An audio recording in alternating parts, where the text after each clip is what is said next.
Hey everybody, welcome back to another episode of Awesome Finds. Now in today's program, I'm featuring all old school hip hop and rap records. Now I might be stretching that term just a little bit, but bear with me. I think all of these releases are really interesting in their own right. So let's start with The Last Poets with their self-titled release from 1970. Now The Last Poets were a spoken word group that came out of New York. And this was a really interesting find because it was mixed in with a lot of Frank Sinatra, Herb Alpert, polka records, and then this thing kind of jumped out at me like, what is The Last Poets? And then the track listing alone just really caught my eye. This is very of the time period, very political. It's very important in terms of the stepping stones towards hip-hop music in general. This is laying the foundation. It's very captivating, mesmerizing, angry at times, other times very sensual and sexual. It is quite the listen. Now don't go into this expecting music. It really is spoken word poetry. This is a gatefold album, and on the inside here you get all the lyrics and whatnot. What's interesting about this, it's on Douglas Records, which I had never heard of. And it sits like this. It's kind of, I guess it's meant to be shown like this. I don't know. I always thought it was strange in the 70s that a lot of releases made the front cover artwork sideways for some reason. I'll show you guys the record itself. Here it is on these kind of nondescript Douglas labels here, side A and side B. I highly recommend checking this group out, especially this record. It gives you a real sense, a real historical sense of what laid the groundwork for the birth of hip-hop music. Really cool stuff. Now we're gonna fast forward a little bit with this Grandmaster Flash and the Furious 5 12-inch single on Sugar Hill Records. This is from 1980. Just this alone, this sleeve alone, this Sugar Hill record sleeve, it's just I loved seeing this when I found it. It was so cool. I think I got it for $1 at a thrift store. The single is Freedom, and it's got the vocal version on this side, and the B side is the instrumental. This to me is just classic Grandmaster Flash and the Furious 5. Just classic hip hop, man. Love the sound of this. This is great to get a party started, I'm telling you. And there is side B. And keeping with Grandmaster Flash, we have They Said It Couldn't Be Done from 1985 on Elektra Records. This is a German pressing. It's not a bad record. It's not a bad album at all. I just find it doesn't sound as fresh as maybe it could sound, especially by 1985. But definitely worth the listen, despite their outfits. So their outfits are quite ridiculous now that I'm really looking at them. Also came with this advert sheet for some records, and then these are compilation releases, and also really interesting radio station mixes. So you have San Francisco, DC, LA, and New York. Here's the record itself. Here we go, side 1. And then we got side 2. And then I got Ego Trip by Kurtis Blow from 1984. And I really, really enjoyed this record. There was just something simple about it, but simple in a really good way. Like a really down to the roots, strip down all of the little frivolous bleeps and bloops, but just kind of narrow it down just to the rhymes and the beat. Fantastic work. And then there is the back with lyrics and a photo of Kurtis Blow. And here's the record itself on Mercury. Here is side 1, and there is side 2. So yeah, Ego Trip. Maybe not his best album in his whole discography, but it's really worth checking out. Up next, we have Herb Alpert with Rise from 1979. And I know what you're thinking, Geek, this isn't hip hop. What are you talking about? This is Herb Alpert. We know you love him, but come on, seriously? And you're right. But the title track Rise was sampled by Notorious B.I.G. for his song Hypnotize. And once you hear that, you can never not hear Herb Alpert again. I mean, oh my gosh, it is right there. It is so good. Even if you're not into Herb Alpert, it's worth picking up because 1, it's really cheap, and 2, it's great music, and 3, it's just so cool to hear that song in its entirety. And just to think like, wow, okay, I love Notorious B.I.G., ergo I love Herb Herb Alpert. Well, at least you like this one particular moment on Rise. Anyway, it's worth checking out. I know it's not hip hop, but I just had to include it anyway. And here is the back cover, and I'll show you the vinyl itself. Here's side 1. And there's side 2. Up next, I have the debut album by LL Cool J. This is titled Radio from 1985 on Columbia Records. And oh my gosh, this was fantastic. LL Cool J hitting it hard and fast, and it is just so stripped down, bare bones, just beats and rhymes, and it's just so good. If you don't understand why LL Cool J is as big as he is, go back, listen to this record, and you'll understand why. He is just a powerhouse.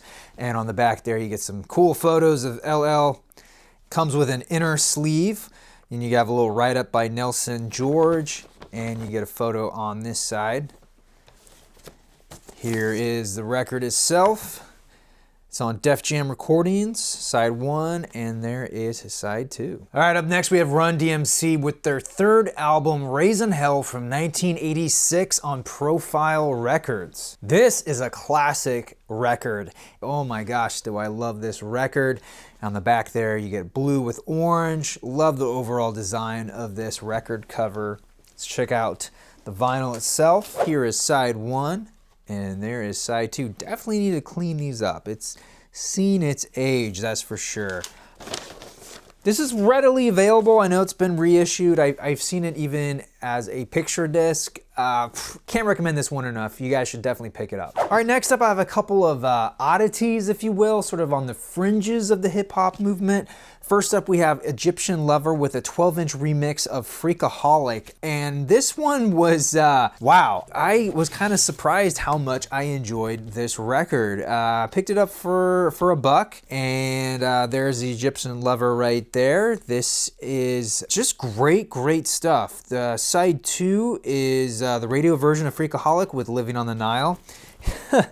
He's, yeah, if you haven't heard him, I recommend checking it out. He is a character for sure. There is side 1, and there is side 2. This is another one I should definitely clean up. All right, so then I have Ugly Knuckle Butt, Bobby Jimmy, and the Critters. This is on Raspure Records. Ugly Knuckle Butt. I think you can already tell by the title that this is kind of a jokey record, and you would be absolutely correct. But what's sort of the tragedy of this record is that it's really well produced. There's a lot of really cool vocoder vocals going on here. It plays a lot like a break-in album. And so the kind of corny lyrics really distract from the actually really well-produced music, which is kind of a shame. Here's the back cover. I believe this is his only record he ever put out. It's kind of not a surprise why. I don't know how big the market was for comedy hip hop besides Arsenio Hall and the Fat Boys. Here is side 1, and there is side 2. This is another record I should probably clean. Anyway, I don't really recommend this, but if you have heard it, let me know what you think. Then up next we have Full Force with their record Smooth from 1989 on CBS Records. So Full Force, they are a production group. They're a producer group, basically. They've put out music, hip-hop music, on their own, but they've also been behind some huge hits for Lisa Lisa, UTFO, and then Backstreet Boys. They produced one of their big hits. These guys are still around. They're still producing. I don't know if they're cranking out as many hits as they were back in the 80s and 90s, but they are a really interesting group. I would love to actually go more in depth about who they are, what they've accomplished, because they're kind of an unsung hero unless you're in the music industry. I think they're very well known, but outside of that circle, I don't know how well known they are. So yeah, this is a really cool record. It's got kind of that New Jack Swing style going on that was really becoming popular in the late 80s, early 90s. Also included is this inner sleeve with a lot of thank yous. And on the back there, you get some more photos by them. And here is the record itself. And you get those nice Columbia labels there. It says Smooth 1, and you got Smooth 2. Love that word. I don't think anybody uses that anymore. So anyway, Full Force. Highly recommend checking them out. At least look at what they've produced, because it's very impressive. Coming down to the last two records here, and I feel like these two artists really go together. So we're gonna start with MC Hammer with Too Legit to Quit from 1991. Need I say more? I was so surprised to have this, and honestly, it doesn't go for that much. This is a double LP, not in the best shape, but really cool to have. It's got a poster included as well, which I thought was pretty trick. Here you got MC Hammer with his suspenders, no shirt. Love that look. Man, I remember when this was new. Oh my goodness. They had that whole Too Legit to Quit or something like that. I can't do it. Here we go. There's side 1, and there is side 2. And here we have side 3. And side 4. So yeah, Too Legit to Quit. I don't really recommend owning this on vinyl. I don't think it's I don't know how well it really holds up to this day, but yeah, I'm just stoked to have an MC Hammer record in my collection now. And lastly, I finally own it. Vanilla Ice's first album. This is titled Hooked. This is before his major label debut, and oh my gosh, I paid way too much for this record. I think with shipping, it might have been around $46, but you can't deny the majesty of this cover art. You got MC Hammer with his pager, a naked girl, these foam blocks representing ice with this amazing I don't even know what that is. Just lettering and shapes. I can't even do it justice trying to describe it. I think you guys get the picture here. This was essentially his debut album. It was subsequently picked up on a major label and they added more tracks to it. But this has got a lot of the big hits on here, including Ice Ice Baby. And what else did he have? I don't even remember, but I don't recognize it by the track names, but when you hear them, they're great. This is such a gem to have. It also came out on CD and cassette, but man, owning it on vinyl is the way to go. And speaking of which, here we have the record itself. Here is side A and side B. Now this does sound good. It's not near mint by any stretch of the imagination, but this is kind of a hard record to find, and because of its Vanilla Ice and just the cover art alone, it does go for quite a bit of money, surprisingly. But this to me is just, this is amazing, and I'm so happy to have this, even though I spent almost $50 on it. Well, that will do it for this time around. I want to thank you so much for watching. Be sure to leave me a comment down below. Let me know what you think of all these. Until then, I'm your Vinyl Geek, and I'll catch you on the flip side. Hey everyone, thanks again for checking out this episode of Awesome Finds. And if you want to see more, I put a playlist right there, as well as a video that YouTube will choose for me. So have fun and click away.